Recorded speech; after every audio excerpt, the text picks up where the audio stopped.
Salut à tous, j'espère que vous allez bien. Bienvenue dans cette nouvelle vidéo. Vous l'avez vu, on va se parler de réalité virtuelle. Et oui, sur la chaîne, je vous ai déjà parlé du Pico 4, du Meta Quest 2, mais aussi du Pico 4 Enterprise. Et aujourd'hui, on va s'intéresser à un constructeur qui fait des choses clairement différentes. Parce que c'est vrai que ce soit Meta Quest 2 ou Pico 4, on va mettre de côté la version Enterprise, ils se bagarrent tous les deux sur un créneau de produits qui se veut plutôt accessible, ce qui est très bien pour effectivement se faire ses premières heures dans la réalité virtuelle, mais ils se ressemblent beaucoup, ils se concurrencent. On a évidemment des constructeurs qui aujourd'hui travaillent sur des solutions plus chères, et c'est de ça dont je vais vous parler aujourd'hui, notamment avec des vidéos pour les produits de chez Pimax. On va commencer dans cette vidéo par ce modèle qui est le Pimax Crystal, et j'ai la chance de le découvrir ici au France Immersive Learning Lab. C'est une association, un labo qui organise des formations au travers des formations dédiées à ces technologies immersives, mais qui organise aussi beaucoup d'événements. C'est là d'ailleurs que j'avais découvert le Pico 4 Enterprise, dont la vidéo vous attend sur la chaîne, c'est là mais aussi en description. Et aujourd'hui, on va s'intéresser tout d'abord dans cette vidéo au Pimax Crystal, qui comme vous le voyez, c'est quand même un sacré monstre ce casque,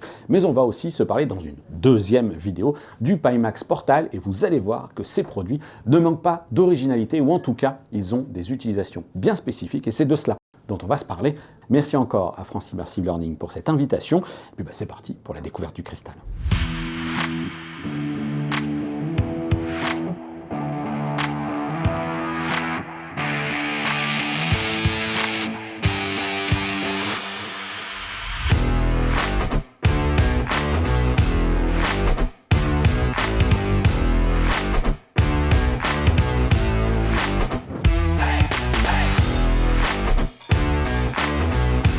Il est temps de se parler donc des caractéristiques techniques de ce casque, et je vous le dis, ça ne va pas être une mince affaire parce que ça s'affaire autour de moi, et donc forcément il y a un petit peu de bruit, et puis surtout en fait les équipes de Pimax sont en train de remballer pour repartir, et pour moi la priorité c'était quand même de le tester pour vous. Regardez, ce casque, la particularité, si vous connaissez Pimax, c'est vrai qu'en matière de design, ce sont toujours des très gros casques. Regardez un petit peu, c'est un casque qui est imposant, mais c'est un casque qui est imposant aussi parce que derrière il y a de la technologie. Il y a de la technologie pour aller sur des fréquences de rafraîchissement élevées, sur de la qualité d'image élevée, et sur ces deux points spécifiques, il est à noter qu'on est là sur un casque qui va vous offrir des fréquences de rafraîchissement qui sont là, à l'état actuel des choses, sur du 120 Hz avec le câble qui est notamment livré DisplayPort, mais Pimax travaille d'ores et déjà pour monter à des fréquences de 144 et 160 Hz, mais ça arrivera dans un second temps, lorsque le câble lui arrivera aussi, puisqu'il est encore en cours de développement. En fait, le produit est en train de circuler un petit peu partout en Europe, et la Chine va envoyer ce nouveau câble aux équipes qui leur permettra de faire des démos avec du 144 et du 160 Hz. Parmi les choses qui sont assez basiques, il y a le processeur qui est intégré à l'intérieur de ce Pimax Crystal. C'est une puce Qualcomm XR2, ce qui va lui ouvrir les portes évidemment au mode standalone, le fameux casque en utilisation autonome avec des applications et des jeux développés sur un store jeu qui pour l'instant, en fait, ce qu'on m'a dit ici, c'est qu'il compte environ 35 gros titres, mais vous vous en doutez, les équipes travaillent sur ce sujet, travaillent pour accéder tout simplement à un store plus étoffé, et je ne peux pas prédire que Pimax s'en sortira aussi bien que d'autres, mais ce que j'ai pu constater, moi, du côté notamment de chez Pico, c'est que le store s'étoffe vite. Donc aujourd'hui, évidemment, plus il y a d'acteurs qui font des casques de VR, et plus les développeurs ont intérêt à s'y intéresser. Encore faut-il bien les accompagner. L'accueil aura été très bon au cours de cette phase de découverte des casques, de ce fameux roadshow qui a lieu États-Unis, Chine et Europe. Je le rappelle, les équipes, en tout cas, ont plutôt été les gens qui ont vu le casque ont plutôt été assez intéressés par ce produit. Vous voyez, je vous l'ai dit, c'est de la pleine impro, ça va vite. Ce qui est intéressant, donc dans cette version autonome, c'est ce que je tiens depuis tout à l'heure dans la main, ce que j'agite devant vous, c'est la batterie. Il y en a deux. On parle ici d'une technologie de batterie swapping. Hop, elle se glisse tout simplement comme ça à l'arrière du casque pour l'utilisation en mode autonome. Et lorsque elle est enfichée dans le casque, c'est elle qui va offrir l'autonomie en mode autonome, une autonomie qui serait, je pense, aux alentours des 2-3 heures. Ça ne m'a pas encore été complètement confirmé parce que c'est des batteries 6000 mAh. Il y en a deux qui sont livrées. Et pourquoi je vous parle de batterie swapping? J'ai été assez curieux de cette technologie. En fait, il y a des capaciteurs qui sont à l'intérieur du casque qui vont garder cette forme de énergie tampon. Les capaciteurs vont se recharger, tout simplement, vont accumuler de l'énergie. Et lorsque vous avez décidé d'enlever la batterie, vous avez à peu près 1 minute pour remettre la deuxième batterie et prolonger d'autant donc le temps de jeu. Évidemment, ça n'a pas lieu d'être lorsqu'on utilise le casque en mode filaire avec son DisplayPort qui, en plus du DisplayPort, utilise 2 ports USB, évidemment. Dans l'état toujours actuel des choses, sachez que nous n'avons pas la possibilité de tester le casque en mode autonome puisque les contrôleurs sont encore eux aussi en cours de développement. Ils m'ont dit, bon, on les a, les contrôleurs, c'est qu'une histoire de temps. A priori, ils seront proposés dans les versions finales. En offre de précommande sur effectivement ce Kickstarter, on est aux alentours des 1500 € pour tous ceux qui ont déjà un casque, 1599 € pardon, pour tous ceux qui ont déjà un casque de la marque Pimax. Et ensuite, eh bien, tous ceux qui n'ont pas déjà un casque Pimax auront un delta de 100 € de plus, donc on sera sur 1700, 1800 € ou 1600 €, voilà, tout ça. Les détails plus précis sur les prix. Il y a aussi d'autres choses qui ne sont pas encore présentes dans cette version que l'on a, c'est la possibilité d'utiliser la fonctionnalité d'eye tracking pour le réglage notamment du fameux IPD, l'écart interpupillaire, et améliorer tout simplement cet écart de manière automatique pour vous offrir la meilleure des nettetés possibles. Je vais y revenir sur cette netteté puisque je vais vous parler de mes premières impressions du casque. Je vous l'ai dit, c'est gros. Forcément, lorsqu'on met comme ça sur la tête, en fait, voilà, on a tout de suite, on passe pas inaperçu. Moi, alors je vais un petit peu embrayer déjà sur l'aspect ergonomie. Je vous parlerai peut-être un petit peu plus après de l'aspect rendu visuel. Ce que je peux vous dire, c'est quand je l'ai comme ça sur la tête, c'est pas tant le poids qui me pose souci, même s'il est vrai que là, je vais quand même intégrer la batterie pour voir ce que ça donne, mais si ça rajoute beaucoup ou pas. Hop, voilà, tac, intégré. Ok, non, la batterie, typiquement, elle est là derrière, elle n'impacte pas réellement le poids. Moi, mon vrai souci, c'est plutôt, non pas la balance dans ce sens-là, mais la balance dans ce sens-là. Clairement, j'ai l'impression que le côté gauche est un peu plus lourd, en tout cas, le casque n'est pas spécialement très bien balancé, enfin équilibré, et c'est sans doute lié à ce câble. Encore une fois, là, les équipes m'ont dit, de toute façon, ça devrait être mieux aussi lorsqu'on aura notre nouveau câble. Et puis, je ne vous cache pas qu'on ne s'est pas vraiment attardé sur le passage du câble, etc. Bon, en matière d'ergonomie, voilà, je vous dirais que c'est imposant. Il y a peut-être un sujet, c'est que j'aurais bien aimé qu'il s'incline un petit peu plus vers l'avant pour vraiment se plaquer au niveau du nez. Bon, il y a ici ces petits caoutchoucs là qui vont permettre de masquer un petit peu l'entrée de lumière. Ensuite, voilà, on a un cover qui est assez classique avec les mousses que l'on peut enlever. Ce ne sont pas des mousses extrêmement qualitatives. J'attends de voir un petit peu ce que ça va être sur les versions finales. Je rappelle qu'on est sur un casque qui est dédié au marché premium avec des concurrents premium. On n'est pas du tout sur la même logique qu'un Quest 2 ou un Pico 4. Et d'ailleurs, l'ADN même de ce produit, c'est de vous proposer un casque PC VR essentiellement, même s'il est vrai qu'il aura un mode autonome. Alors sur la chaîne, on se parle régulièrement d'images avec les tests de télé, donc vous doutez bien que quand un constructeur me dit qu'ils ont un rétroéclairage mini LED avec de la gestion dynamique de zone et en plus une surcouche QLED pour le panneau LCD, eh bien je les ai un petit peu sollicités sur la question. Et effectivement, là aussi, on y reviendra dans ma partie premières impressions, mais on est quand même sur un produit qui, attention, accrochez-vous bien, compte 2156 zones et 4068 mini LED. C'est l'ordre de grandeur que l'on m'a donné.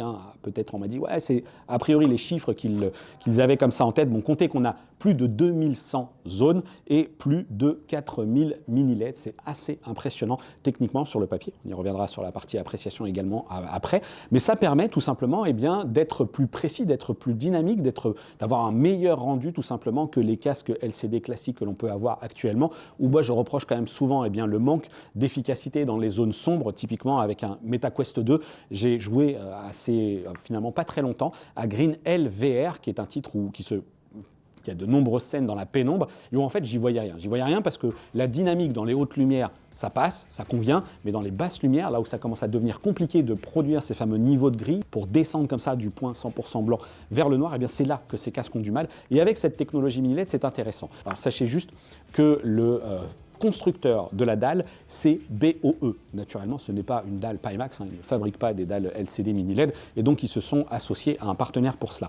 Le form factor leur permet aussi de proposer des faceplates, comprenez la façade du casque, amovible, pour proposer différents usages. Ils proposeront en option un faceplate dédié à la MR, Mixed Reality, et donc ce faceplate sera lui, là typiquement on a 4 caméras pour le tracking inside out. Ce sont 4 caméras qui n'ont pas vocation à être utilisées dans cette mixed reality. Et là, elles seront remplacées par 4 caméras couleur de 32 mégapixels. Pour l'instant, ça s'est un petit peu mis de côté par les équipes parce que clairement, ils m'ont dit c'est pas des attentes que l'on a beaucoup, en tout cas certainement pas du monde du grand public parce que les applications ne sont pas vraiment présentes et donc du coup, c'est quelque chose qu'ils mettent de côté. En revanche, ils développent également en parallèle de cela un faceplate qui apportera le tracking via les Lighthouse pour tous ceux qui auraient justement acquis déjà un casque Pimax ou qui souhaiteraient plutôt utiliser ce mode de tracking plutôt que les caméras qui vous suivent. Ce sont des boîtiers externes qui vous suivent dans vos déplacements en VR, enfin qui suivent vos mouvements, etc.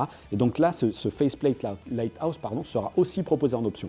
On est sur des options, en tout cas pour la partie Mixed Reality avec les 4 caméras, qui seraient aux alentours des $300. Donc vous voyez qu'on a un produit qui est coûteux, qui se veut moins cher que la concurrence, mais qui pourrait être accessoirisé comme ça, et bien certes avec certains investissements, mais c'est globalement la philosophie de Pimax, c'est de vous proposer un casque évolutif avec l'ajout de ces options, évolutif avec des modules également, puisqu'ils vont proposer un module WiGig 60 GHz à brancher sur le connecteur micro HDMI ici présent au sommet du casque pour profiter cette fois-ci de très hautes bandes passantes, un niveau de transmission sans fil qui leur permettra d'obtenir non seulement une meilleure qualité vidéo dans la transmission des signaux VR, là-dessus évidemment les développeurs seront impliqués pour être capables de proposer améliorer cette qualité, mais aussi évidemment pour avoir un signal ultra stable dans votre expérience VR. L'autre point qui est super important, qui est pour moi game changing déjà, c'est la possibilité de changer ultra facilement les lentilles. Des lentilles qui ne sont pas des lentilles pancake. Alors les lentilles pancake, regardez, là typiquement on les voit, sont des lentilles asphériques. Ils ont travaillé lentilles asphériques, lentilles Fresnel, etc.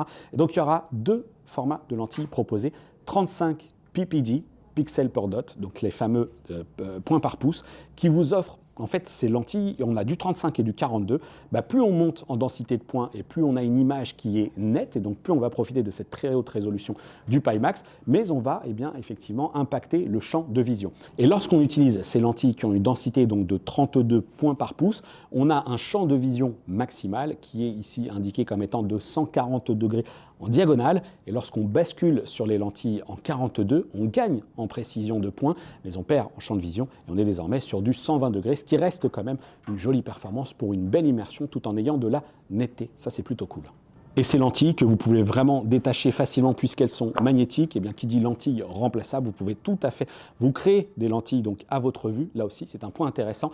Et ce qui est intéressant, si jamais vous vous posiez la question du pourquoi pas de pancake sur ce casque, chez Pimax, on considère que la construction optique des lentilles pancake qui en fait, consiste à multiplier les couches de verre, rajoute de la densité, ce qui a pour effet de réduire la luminosité qui passe au travers. C'est-à-dire, on a le panneau LCD, la lentille, le rétroéclairage, le panneau LCD, la lentille et ce que vous voyez. Et en fait, une fois qu'on a traversé toutes les couches de lentilles pancake, on perd en intensité lumineuse. Et surtout, dû à leur construction optique, les lentilles pancake ne permettent pas d'atteindre de tels champs de vision, comme je vous l'ai dit, 120 ou 140 degrés, sans effet de déformation notable et important. Voilà pourquoi vous n'aurez pas de lentilles pancake sur ce Pimax Crystal. Alors pour tous ceux qui se poseraient la question, évidemment, lorsqu'on enlève les lentilles, on a quand même un petit verre de protection. Vous ne pourrez pas mettre les doigts ou les saletés ne pourront pas se déposer directement sur le panneau LCD. Panneau LCD, qui je ne sais plus si je l'ai dit, profite d'un rétroéclairage mini LED, mais en plus d'un traitement QLED pour booster l'intensité des couleurs. Et ça, pour vous, encore une fois, qui êtes sensible à cette qualité d'affichage, puisqu'on se parle régulièrement de tests de télé sur la chaîne, sachez qu'ici, ils m'ont dit que c'est carrément plus de 80% de l'espace colorimétrique Rec 2020 qui est couvert. Donc ça laisse sous-entendre qu'on est à 100% ou presque sur la partie espace colorimétrique DCI-P3. Encore une fois, ça va dépendre de la calibration. Mais là, c'est très intéressant. Et je peux m'attarder aussi sur ce point, puisque je leur ai dit pourquoi ne pas avoir choisi de la technologie OLED. C'est vrai que là, c'est du LCD mini LED. Ils m'ont dit clairement, avec l'OLED, sur les panneaux qu'on a, on n'a pas réussi à obtenir une fidélité des couleurs, accuracy, une fidélité des couleurs suffisamment satisfaisante. Là, a priori, c'est quand même bien meilleur. Et ils disent qu'avec cette technologie mini LED, ils sont capables de produire de noirs intenses, des noirs intenses. Donc voilà, pourquoi pas d'OLED aussi. Donc il y a sensiblement aussi une histoire de coût, mais a priori, ils n'étaient pas satisfaits de la fidélité des couleurs des panneaux OLED. Bon, en tout cas, sur la partie télé, aujourd'hui, on n'en est plus là. Les panneaux, les téléviseurs OLED sont très très bons sur l'aspect fidélité des couleurs. Les contrôleurs du Pimax Crystal, les voilà, ils sont juste là. En fait, ce sont exactement les mêmes que ceux de l'Oculus Quest 2. Et si vous voulez savoir pourquoi, parce qu'effectivement, on les retrouvera aussi sur le Pimax Portal, eh bien, c'est tout simplement qu'en fait, c'est le reference design qui est proposé, en tout cas qui est mis en place par Qualcomm. Voilà, Qualcomm qui est le fournisseur de la puce XR2. Et c'est tout simplement voilà, le référence design des contrôleurs pour la VR. C'est pour ça que finalement on a beaucoup de choses qui ressemblent à cela, en tout cas sur certaines générations de casques, on voit que d'autres les font évoluer, etc. Mais en même temps, c'est des contrôleurs pour lesquels on va retrouver beaucoup d'accessoires et qui finalement sur le Meta Quest 2 se comportent bien. Donc je ne vois pas pourquoi ils ne fonctionneraient pas correctement aussi avec ce Pimax Crystal. Alors quand il n'y en a plus, il y en a encore. Je leur ai posé quelques petites questions en plus sur qu'est-ce qui se cache là en dessous du casque. En fait, on voit bien qu'il y a des petits pas de vis. Et oui, c'est tout simplement pour fixer ce type d'accessoires. Je vous l'ai dit, sur le dessus, micro HDMI pour brancher le WiGig, le fameux module, mais aussi pourquoi pas pour envoyer du signal via signal vidéo via ce micro HDMI. Mais on aura aussi ce tracker qui lui va être dédié au hand tracking, qui vient se positionner juste comme ça dans la petite prise USB-C. Hop, le voilà comme ça. Et là, vous pouvez tout simplement abandonner les manettes et passer sur du contrôle gestuel, tout simplement comme on peut l'avoir. Alors aujourd'hui, c'est vrai qu'il est intégré de manière presque quasi native sur certains autres casques grand public. Ça fonctionne plus ou moins bien avec la superposition des mains, etc. Et ça, c'est juste le form factor du produit parce qu'encore une fois, côté software, c'est en cours de développement pour cette technologie hand tracking. Vous voyez, c'est vraiment ça, la logique Pimax, c'est on prévoit des choses qui sont intégrés de base pour l'essentiel des fonctionnalités. Et ensuite, on vous offre les interfaces pour étendre ça. Typiquement, le WiGig est une option, mais on a du Wi-Fi 6E à l'intérieur, ce qui est quand même pas mal, parce que le Wi-Fi 6E, là aussi, pour ma part, je viens tout simplement de migrer vers cette solution, et j'ai une stabilité et une puissance de signal qui est assez redoutable. Là, on a Wi-Fi 6E sur le papier, et ensuite, on verra lors des tests ce que ça donne, parce que mine de rien, tout dépend de l'intégration des antennes et de la puce contrôleur, mais en tout cas, sur le papier, il répond au Wi-Fi 6E. Voilà, donc c'est ça. On rajoute des petits modules, on étend et on se fait plaisir comme ça, on entretient grosso modo son casque. C'est aussi une bonne solution, justement, proposer d'entretenir son casque, c'est finalement garder une certaine fidélité de ses consommateurs. Je ne vous ai pas parlé de l'audio, mais sachez que là, on a sur le côté les deux petits haut-parleurs qui vous renvoient l'audio. Et justement, je vais arrêter cette petite présentation statique et on va basculer cette fois-ci sur la zone de démo avec un jeu de simulation de vol et un jeu de simulation de course. C'est parti, on switch. Le bruit que vous entendez peut-être au niveau des ventilateurs, en fait, c'est tout simplement parce que les équipes de Pimax ont décidé de pousser au maximum le système de ventilation parce que les casques tournent ici une douzaine d'heures en continu. Donc du coup, ils préfèrent s'assurer effectivement d'un bon refroidissement de la plateforme. Je vais maintenant enfiler le casque pour procéder à cette démonstration. Oh yeah. Oh yeah. So. Ah ouais, c'est extrêmement détaillé. Alors ce que je peux vous dire, c'est qu'effectivement, c'est saisissant en matière de définition. Là, actuellement, le casque, il est équipé avec les lentilles, avec cette densité de ce fameux 35 points par pouce, et c'est vraiment bluffant. Et c'est avec ces lentilles justement de 35 qu'on récupère le maximum de champ de vision, donc qui est de 120 degrés à l'horizontale et 140 en diagonale. Et c'est vrai que la visibilité est quand même très très bonne, la netteté est quand même excellente. Alors là, en l'état de l'art du casque, le mode de correction automatique, le fameux IPD, j'ai pas eu à le changer pour ma vue en tout cas, mais ça sera quelque chose, le mode automatique arrivera un petit peu plus tard. Ce qu'il faut noter aussi peut-être par rapport à certaines vidéos que vous avez vues sur Internet, où les démonstrations se faisaient via Microsoft Flight Simulator, là, le jeu, ils ont décidé de changer un petit peu, tout simplement pour profiter d'une meilleure expérience en matière de fluidité avec du Flight Simulator pour différentes raisons. On sait que c'est quelque chose qui est quand même très difficile à optimiser quand on veut aller aussi haut en fréquence et aussi haut en termes de définition. Et du coup, ils ont décidé de basculer avec ce titre, et on le voit sur cette configuration qui est assez originale. Là, le PC, je le trouve très très amusant parce que c'est un PC avec un écran intégré et on a ce petit écran qui permet lui aussi de voir un petit peu le pourcentage de sollicitation de la machine, et on se rend bien compte effectivement que ça tourne très très fort. Et ce que je peux vous dire, c'est qu'à l'intérieur, on a en plus une NVIDIA 4090 et c'est saisissant. Alors pour l'instant, j'ai pas d'effet de cinétose. Je redoutais un peu la chose parce que justement, être assis et avoir un décor comme ça qui défile pouvait être un sujet. Quant à la cinétose, il y a quand même encore quelques petits bugs, a priori là, dans le positionnement surtout de la caméra, mais c'est bluffant vraiment de netteté et de précision dans l'image. C'est très très fluide. Je n'ai pas de sensation de chaleur particulièrement. Et la luminosité semble bonne, donc c'est plutôt cool, c'est assez net, c'est vraiment très très cool parce que eh bien, je ne retrouve pas, évidemment on n'est pas sur le même niveau de prix, mais je ne retrouve pas les défauts de niveau de contraste, c'est-à-dire dans les basses luminosités, typiquement dans le bas du cockpit, j'ai des zones d'ombre et j'ai une production du noir qui est assurée justement eh bien, par ces dalles LCD mini LED, le QLED qui me propose aussi eh bien, une plage dynamique avec un blanc qui est un blanc quand même assez fidèle sur la partie haute, j'ai des jolis noirs, il y a un bel effet aussi de contraste, de couleur, ça semble assez précis, une belle reproduction des ombres, j'ai rien qui bave. Regardez, franchement, je m'approche, je sais pas, alors, effectivement, je ne sais pas quel rendu là pour l'instant à l'écran, mais j'ai pas d'effet j'ai rien qui bave, donc ça c'est vraiment cool. Il y a peut-être à noter tout de même sur tous les contours, là par exemple sur le contour de la planche de bord, du cockpit, de l'avion, il y a peut-être quelques légères aberrations chromatiques, des aberrations chromatiques qui m'a dit qu'il était possible de corriger, à la fois de manière matérielle mais aussi de manière logicielle, et ça c'est aussi à suivre, mais franchement une fois qu'on est en pleine immersion dans ce casque, on a vraiment, voilà, on est vraiment bien. À l'arrière, ouais, il y a une belle perspective vraiment sur ce qui se passe derrière. J'ai une zone de netteté, le fameux sweet spot, qui est assez large. Vous voyez, si je regarde typiquement sur le centre de la cabine, les zones sur le côté restent nettes. Et même avec cette lentille donc, qui effectivement privilégie le 35 ppd, qui privilégie eh bien,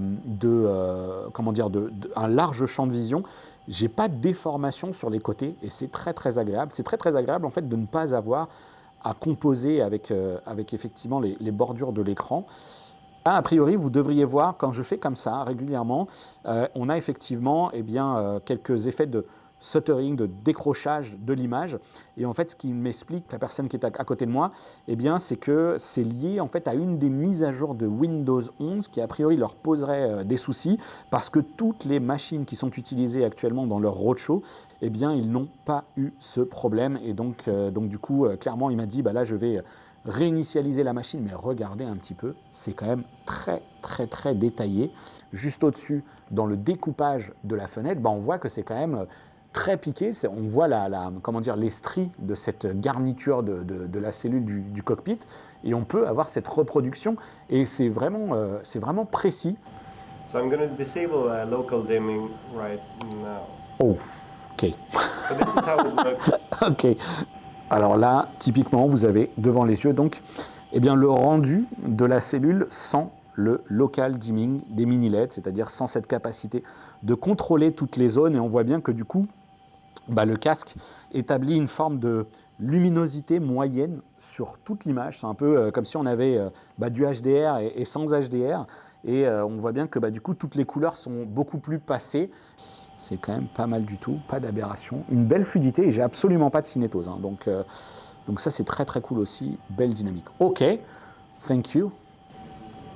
OK, bon alors, on a un petit souci de configuration du gamepad et donc on va le faire au clavier, ce qui va me permettre tout de suite de voir quand même comment ça se comporte. C'est net, hein. C'est franchement net. C'est vrai que regardez un petit peu ici à l'arrière de ce véhicule, on est quand même sur quelque chose de très très net. Je pense que je vais vite tomber malade. Alors regardez, dans le rétroviseur aussi, c'est quand même... Alors la veille du tournage de cette vidéo, il y avait les camarades de ETR qui étaient en plein tournage et donc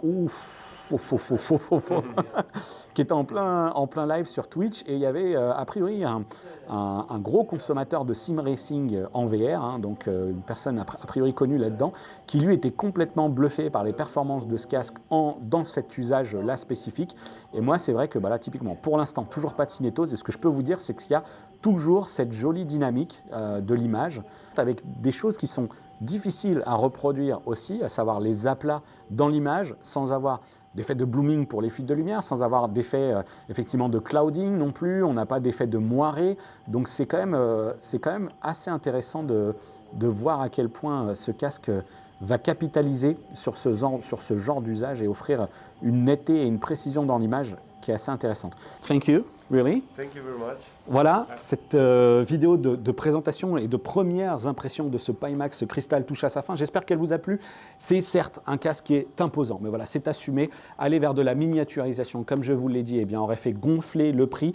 Là, il faut s'attendre donc à avoir un casque qui est imposant, un casque qui va évoluer quand même. Et justement, je viens de discuter avec cette personne qui est à côté de moi et qui me dit que oui, effectivement, il y a pour l'instant encore des aberrations chromatiques, mais il faut savoir qu'entre le moment où eux sont partis pour ce roadshow, il y a différentes vidéos sur Internet, il y a différents influenceurs, différents médias qui en ont déjà parlé.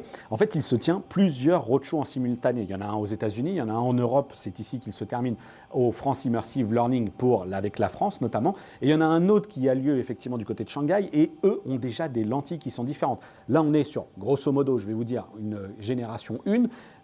Aux États-Unis, ils ont la deuxième génération et à Shanghai, ils ont la toute dernière itération qui est sortie il y a 2-3 jours. Donc forcément, c'est des choses qui évoluent en permanence. Moi, je ne sais pas. Dites-moi ce que vous en pensez dans les commentaires. Je sais que Pimax est une société qui s'est pris quand même quelques coups de bâton de la part de certains experts de la VR, en tout cas des plus initiés, où on leur a dit clairement, voilà, où est-ce que vous en êtes? Il y a des choses qui tardent à arriver, il y a des choses qui nécessitent aussi d'être grandement améliorées. Grosso modo, il y a un petit peu un écart entre le discours que peut faire Pimax et la concrétisation sur le terrain. Et moi, je vous dis, là où j'ai envie d'y croire, c'est que, ils répondent aux questions qu'on leur pose. Ils ont l'air plutôt à l'aise avec ce qui les attend, avec ce qui nous attend. Ils savent, il y a du travail, mais la philosophie d'avoir ces casques capables de se partager, les faceplates pour avoir de la réalité mixte par la suite, etc. Je trouve ça plutôt intéressant. Donc réagissez là-dessus, sachant que de toute façon, ce produit, c'est un produit qui est quand même assez cher. Hein, je vous l'ai dit, c'est 1600 $ en l'occurrence dans cette campagne Kickstarter actuelle. Et le prix va forcément augmenter une fois que la campagne sera terminée. Pour l'instant, on ne m'a pas dit de combien sera le prix, mais on sait aussi que sur ce domaine-là, il a des compétiteurs, il y a de la concurrence, mais qui est a priori encore plus cher. Donc voilà, j'ai envie d'y croire. Il est gros, il n'est pas pour tout le monde, il n'est pas encore autonome, il y a des choses qui vont arriver. La commercialisation, ce sera entre le mois de janvier ou au mois de mars, c'est-à-dire qu'au mois de janvier, il y aura ensuite le nouvel an chinois. Et là, effectivement, toutes les équipes vont partir en vacances pendant 2 à 3 semaines. Donc si ça ne sort pas en janvier, ça sortira au mois de mars. Et ensuite, on s'en reparlera pour la commercialisation de ce produit dans sa version plus globale, j'ai envie de dire. Donc, à voir un petit peu aussi comment ça va se passer du côté des canaux de distribution. Voilà, encore une fois, j'espère que cette vidéo vous a plu. Si c'est le cas, n'hésitez pas, vous savez quoi faire. Le petit pouce pour motiver, qui va bien. Réagissez dans les commentaires, dites-moi ce que vous pensez du style, parce que je sais que il vous tarde de m'en parler. Du prix, évidemment. Et puis, je vous dis à bientôt pour une prochaine vidéo sur la chaîne. Et cette prochaine vidéo, justement, elle pourrait bien être celle qui concerne cette fois-ci le Pimax Portal, cette petite console de jeu que l'on glisse dans un casque pour lui aussi, faire casque de VR. Voilà. Je vous dis à bientôt dans une prochaine vidéo. Ciao!